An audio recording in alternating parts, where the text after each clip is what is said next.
Okay, so let's talk about what a function is. And I'm guessing that you may not remember, right, exactly, but I'm guessing that all of you in your high school algebra, right, learned what a function was. Because you probably heard about the vertical line test, which is one way to determine from the graph whether the graph, right, represents a function or not. So let's just talk briefly, an illustration of what a function is. So a function, we have two sets. So I'm just making this up off the top of my head, okay? And so in set X, we have three students: Sam, Mary, and Tom. Okay. In set Y, okay, contains the names of various hometowns. Okay. So like Tulsa,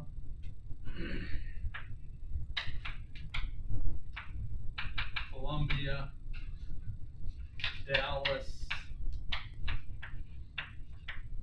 and Seattle.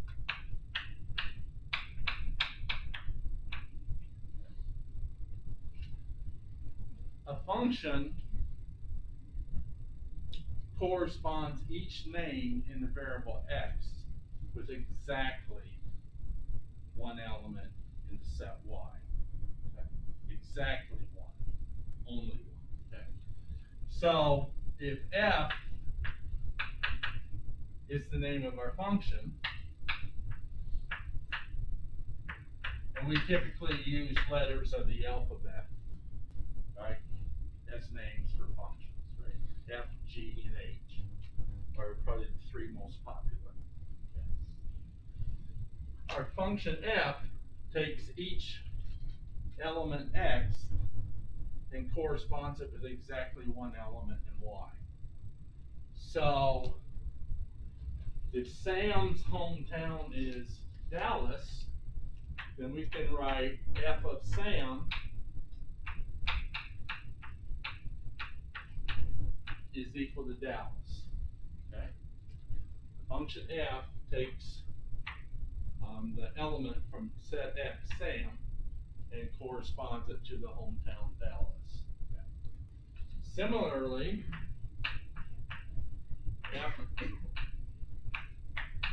takes student Mary and corresponds her to her hometown of Tulsa. You know, Sam can't have two hometowns, and neither can Mary. Okay? You only have one hometown. Right? That's what a function is. Right?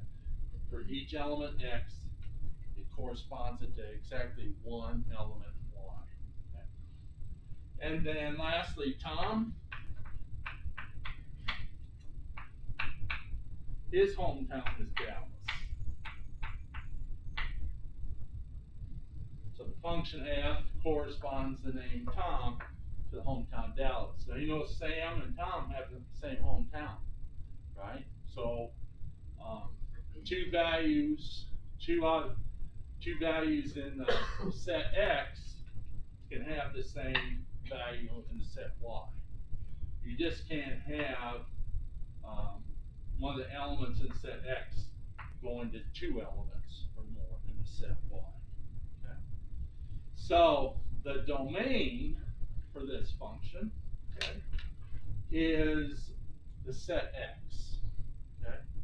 In this case, the names Sam, Mary, and Tom. So the domain for this function f, right, is the set X. All the elements in the set X. Every element in the set X is corresponded to an element in the set Y. The range are all the elements in the set Y that the elements in the set X correspond with. So you notice we have 4 elements in the set Y, but only 2 are being used. And so the range in this case are the 2 that are being used. Tulsa and Dallas. Okay. Columbia and Seattle are not part of the range because there's no element in set X that corresponds with those two hometowns. Okay. So that's the idea behind a function. Okay. Every element in the set X corresponds to one and only one element in the set Y. Okay. Exactly one. Not 2, not 3, not 4, not 5. Exactly one and only one. Okay. All right. So this is an example of function, right, using student names and student hometowns. But in pre-calculus, right, our function, we're dealing with real numbers. Okay, our functions are real numbers. Our set X is a set of real numbers, and our set Y is a set of real numbers. Okay. So in the rectangle down below, it says if X and Y consist of real numbers, then the domain of a function f is the largest subset of the set of real numbers for which f of x is a real number. So to put that another way, okay,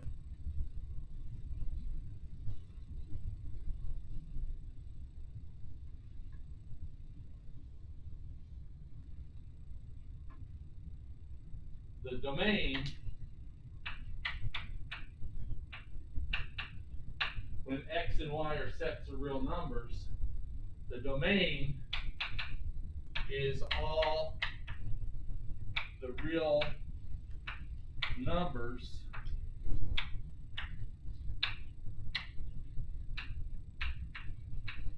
you can put in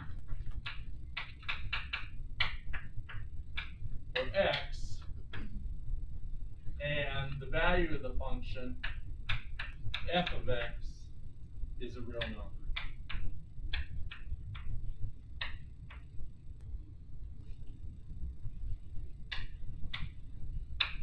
Okay. That's what it boils down to. Okay. The domain is all the real numbers you can put in for x, and f of x is a real number. Okay. The range then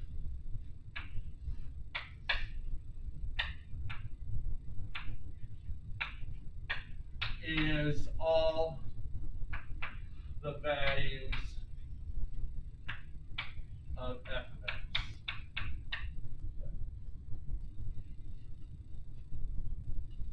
Because all the values of f of x are what are in the set y. Okay? Alright. So let's talk about the domain and range of a function when we're given the graph of a function.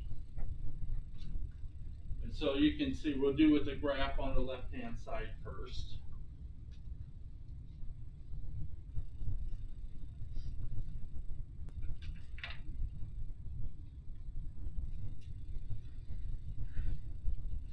And when you're given the graph of a function, and finding the domain consists of all of the x coordinates in the graph of the function. And the range consists of all of the y coordinates.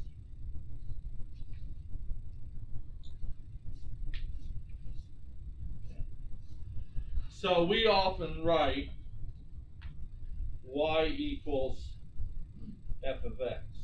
Okay? And so what you got to remember is when we write y equals f of x, that means y coordinates and function values are the same thing. Okay? They're synonymous. So in this first graph,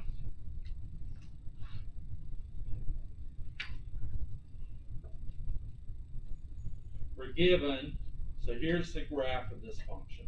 Okay, starts down here, goes up to this open circle, and then jumps up to the closed circle, and then you can trace it out from there up to here, to this point right here.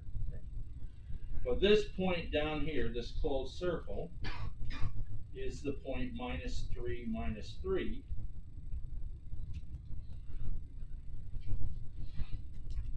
And where the open circle is, right, that's the point -2, -2. Now remember, okay, a closed circle is part of the graph, open circle is not part of the graph, right? And you can see for this part of the graph, from this closed circle to this open circle, all the x-coordinates are from -3 up to -2. So every real number between greater than or equal to -3 and less than -2, for every real number greater than or equal to -3 and less than -2, there is a point on the graph with that x-coordinate. So here is -2.5 on the x-axis. Okay. Well, you go down from x equals -2.5, and we're at this point right here on the graph. Okay. That's the point on the graph with an x-coordinate of -2.5. So from the closed circle to this open circle, okay, for every value of x from -3 up to -2, there is a point on the graph that has that value of x for a x-coordinate. So for this part of the graph, the domain in interval notation consists of all the real numbers greater than or equal to -3 and strictly less than 2, -2. So we have -2 in open parentheses, -2 with the parentheses.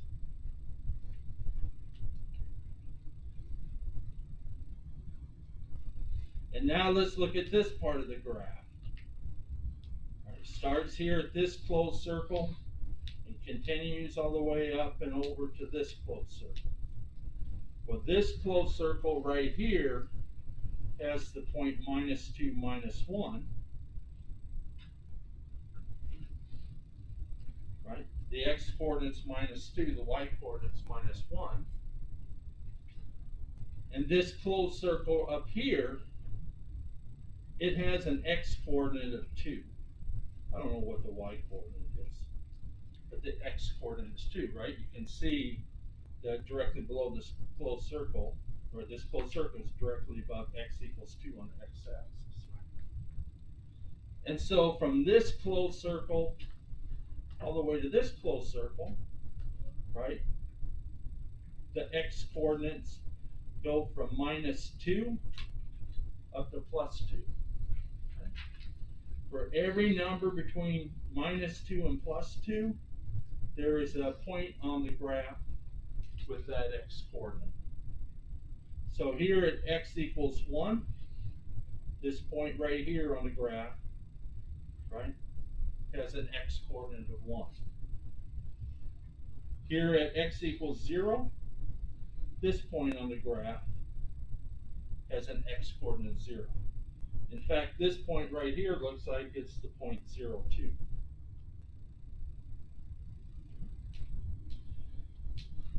So from x equals -1 to x equals 2, there is a point on the graph that has an x-coordinate for each of those numbers. So this part of the graph from here to here, the x-coordinates go from -2 to +2.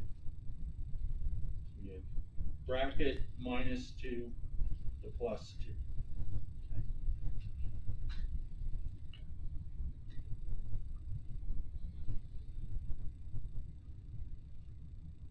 Well, when you join those two intervals, right, we're not including -2 here, but we're including it here. And so you can write the domain as the closed interval from -2 to +2. Okay. That's the domain. From -3 to +2, right, for each value of x, from -3 to +2, there's a point on the graph with that value of x as an x coordinate. So that's the domain. Okay. Yes, sir. May I get the sheet for it? That's down here.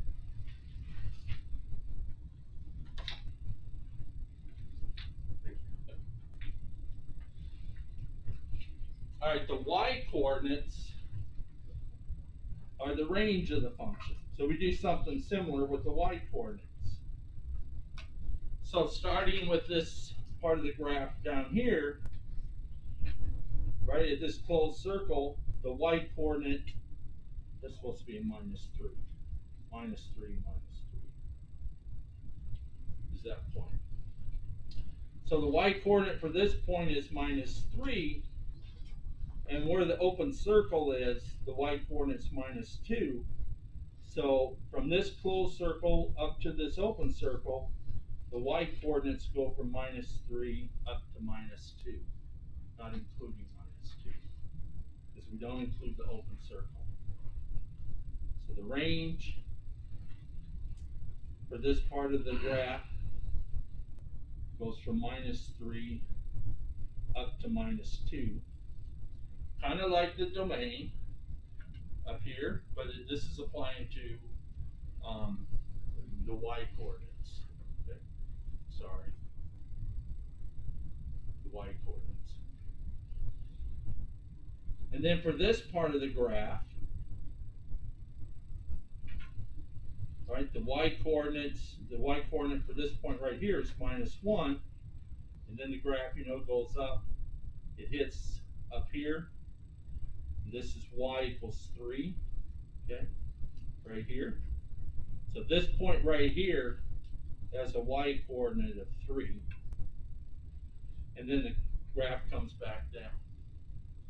So from this closed circle up to here, the y coordinates go from -1 up to +3. Okay. From -1 to +3, for every value of y from -1 to +3, there is a point on the graph with that y coordinate. Okay. So this point right here has a y coordinate of 1. This point right here, where the graph crosses the y-axis, right, that's called the y-intercept, and that point is 0, 2, the y coordinate is 2. So from here up to here, the y coordinates go from -1 to 3. So we do union -1 to 3.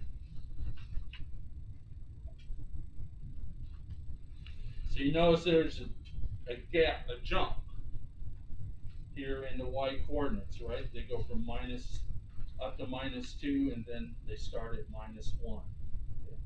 Now this part of the graph here, you've already accounted for those y coordinates. So this is the range. Okay. So the domain is the x coordinates, and the range is the y coordinates.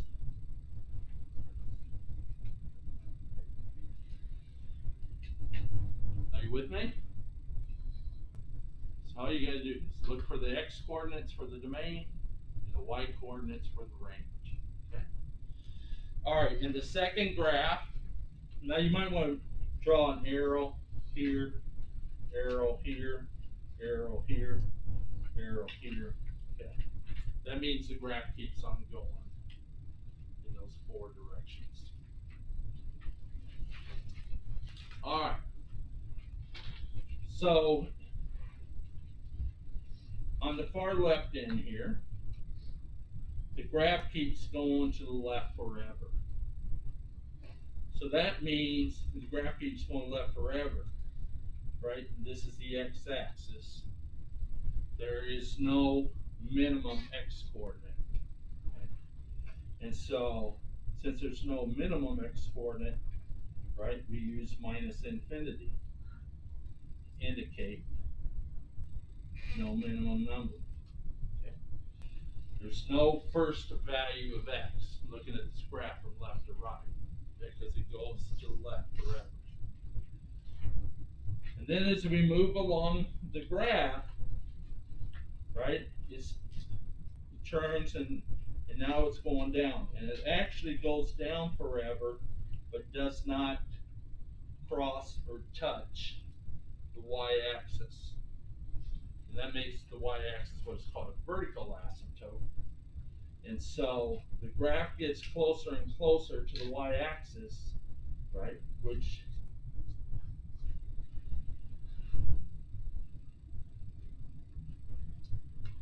the graph gets closer and closer to the y-axis, but never crosses it and touches it. Well, every point on the y-axis has an x-coordinate of 0. So this left half of the graph, the domain is all the real numbers less than 0. Okay. Graph never touches the y-axis. And every point on the y-axis, the x-coordinate is 0. And we have something similar to the right of the y-axis.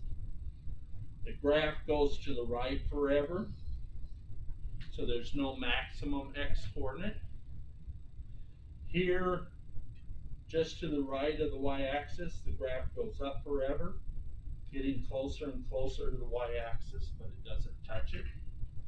And so, for the right half of the graph, the x-coordinates go from 0 to infinity, but not including 0. So to the right half of the graph, all the x-coordinates are greater than 0. Right? It's all real numbers greater than 0. So the domain for this function is all real numbers except for the number 0.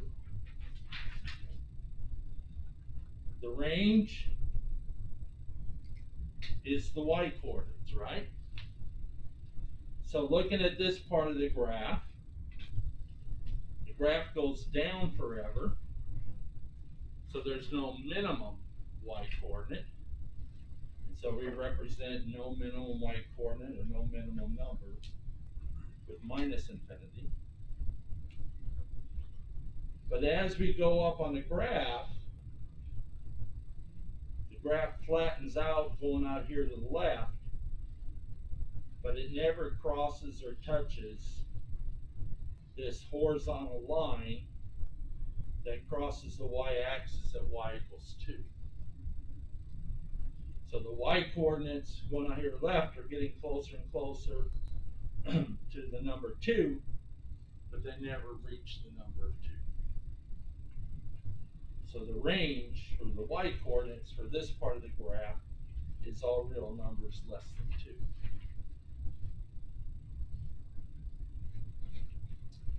For the right half of the graph, this part of the graph goes up forever, so there's no maximum y-coordinate. But as we go to the right, the graph flattens out.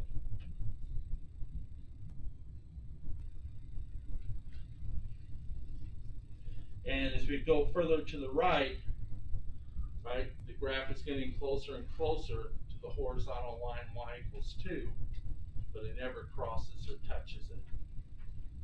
And so the y-coordinates for this part of the graph are greater than 2.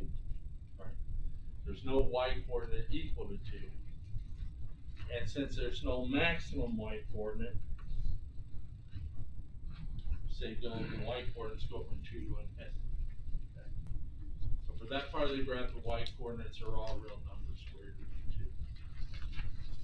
2. So that's how you get the domain and range of a function from its graph. Okay. You look at the x-coordinates and you look at the y-coordinates.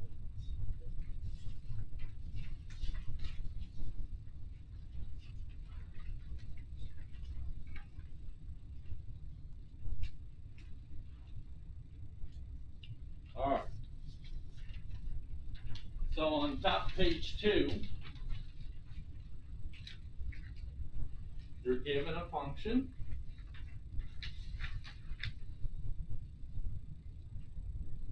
We're going to evaluate the function at various values of x.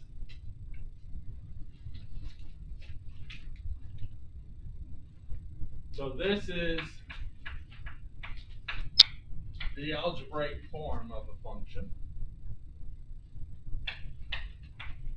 X squared over 3x plus 1. Okay.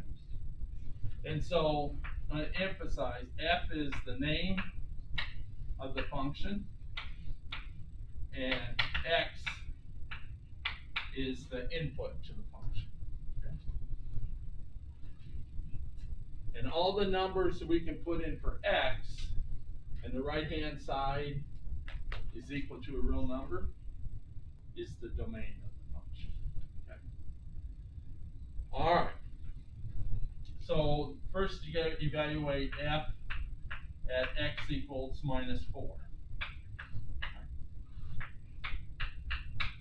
We're evaluating from x equals minus 4. And so to evaluate this, right, you just put minus 4 in for x. On the right-hand side, we have minus 4 squared over 3 times minus 4 plus 1. And when you do that arithmetic, right, you get 16 over negative 11, which you can write as minus 16 elevenths.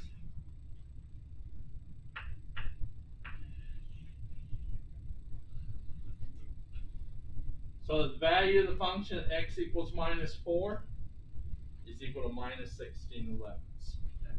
Yes, ma'am. So you don't have to like pull that minus sign out in front. You can leave it as a bottom.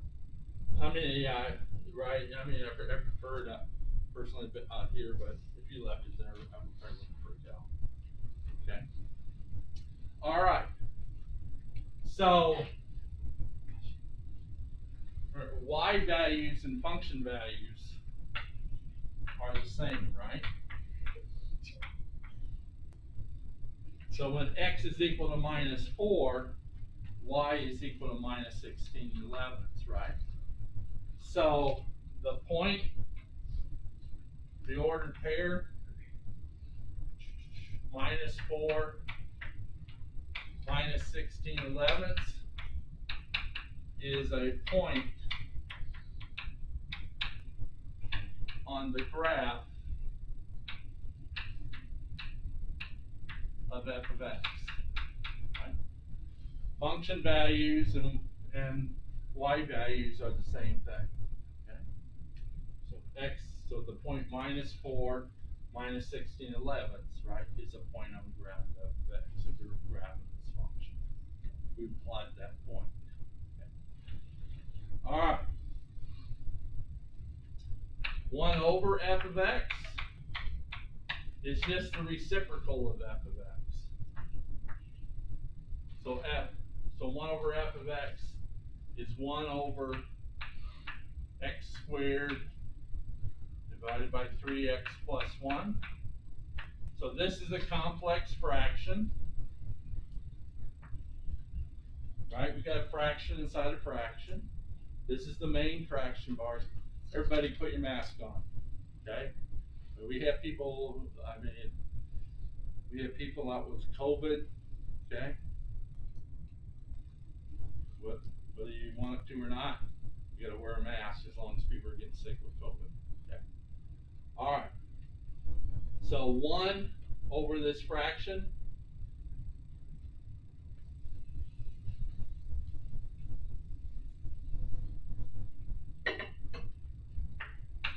and whenever you divide 1 by a fraction, you're just taking the reciprocal of the fraction. And I'll demonstrate that to you.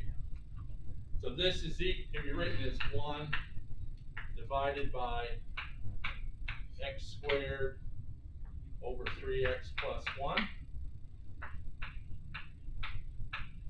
And you know, when you're doing division with fractions, keep the first number, switch division to multiplication, flip the second number. right? We do keep,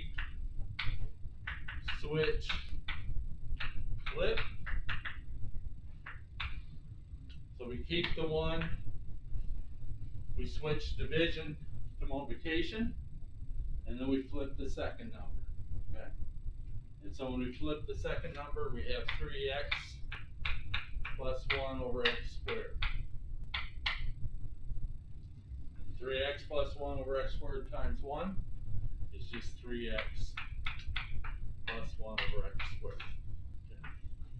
So this is just the reciprocal of x squared over 3x plus 1. Okay. So whenever you divide one by fraction, you're just taking the reciprocal of the fraction. All right.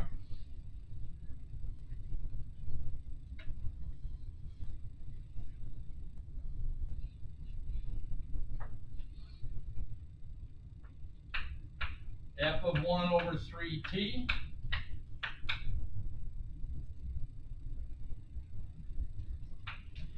it's a little trickier, right? To evaluate the function at 1 over 3t, put 1 over 3t in for x on the right hand side. We have 1 over 3t squared over 3 times 1 over 3t plus 1. Did I do that right? Nope.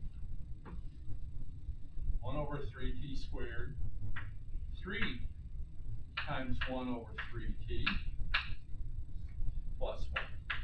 There I did it right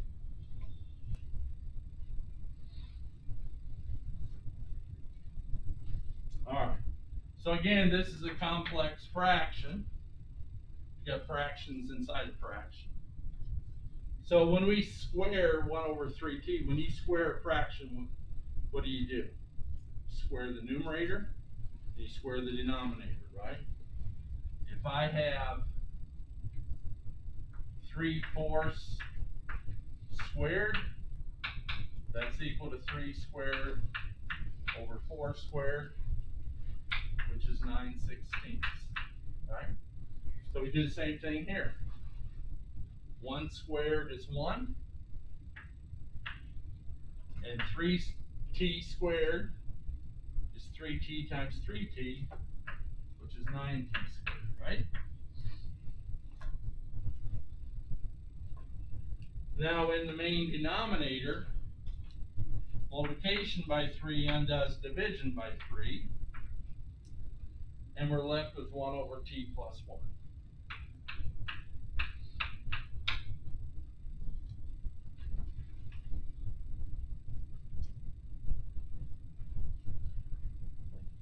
So to simplify this, in the main denominator here, we got to write this as one fraction, right?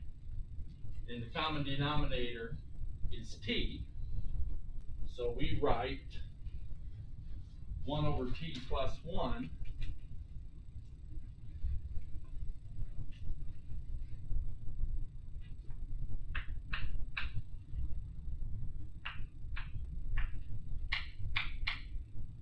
1 over t plus 1 is 1 over t plus t over t, right? Common denominator is t. So we just write 1, number 1 is t over t. And now 1 over t plus t over t, common, right? We're adding two fractions, two quotients with the same denominator. So we can now add the numerators. We have 1 over 9t squared over 1 plus t over t. And now we're dividing two fractions, right? 1 over 9t squared divided by 1 plus t over t. So remember, fraction bars are like division symbols. So this can be written as 1 over 9t squared divided by 1 plus t over t.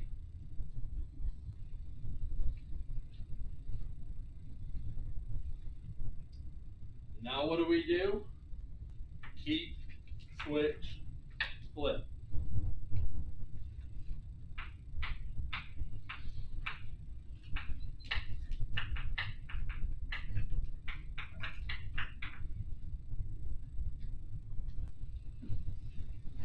So we keep the first fraction.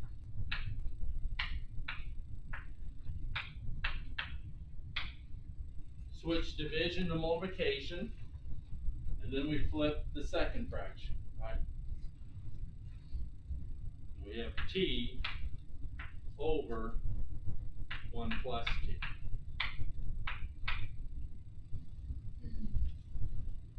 And now when you multiply two fractions, you multiply straight across, right? So 1 times t is t.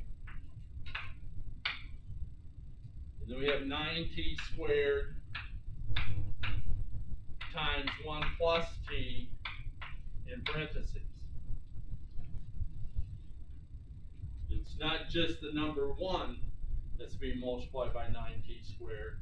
It's 1 plus t that's being multiplied by 9t squared. Now, do you see a common factor in numerator and denominator? It's t, right? So t over t squared, this t goes away, and t squared becomes just t.